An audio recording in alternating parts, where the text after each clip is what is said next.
Alam mo ba na sa Tagaytay Rotonda naganap ang unang parachute landing sa Pilipinas? Nangyari yan hindi para mag-shortcut o iwasan ng traffic. May mas malalim na dahilan kung bakit iyon nangyari. Mag-time travel tayo sa February 3, 1945.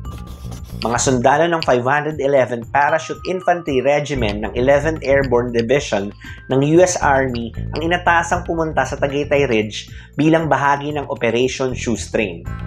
Isang misyon upang tulungang palayain ng Maynila mula sa Imperial Japanese Forces.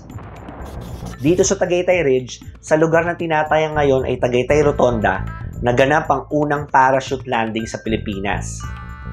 Galing pa ang 11th Airborne sa matinding laban sa Leyte bago sila inatasang lumipad papuntang Luzon. Imaginein mo to, mula sa himpapawid ng Cavite at Batangas, isa-isang tumalo ng mga paratrooper dala ang tapang at pag-asang matapos ang digmaan. Ang plano, tuluyang bawiin ng Maynila mula sa Imperial Japanese Army.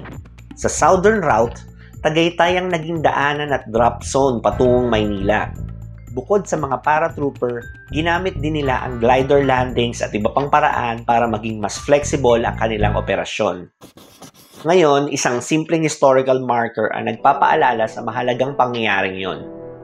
Medyo mahirap nga lang ma-access ng publiko para basahin ang marker, kaya karamihan ay walang ideya sa kwentong ito.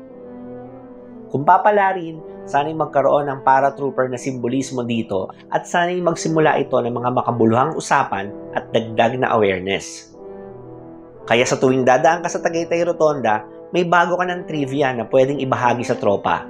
Isang kwento ng tapang ng mga paratrooper at ng buong hukbo ng mga sundalong lumaban sa bulubundukin ng Tagaytay. Isang tahimik pero makasaysayang bahagi ng ating kalayaan. Isang kwento ng kalayaan na literal na hulog ng langit. Kung may alam ka pang ibang kwento ng kasaysayan o mga kahangahangang tao na madalas hindi nabibigyan ng pansin pero may malaking ambag sa ating lipunan, ibahagi mo sa comment section yan. Nais naming marinig ang mga kwento mo.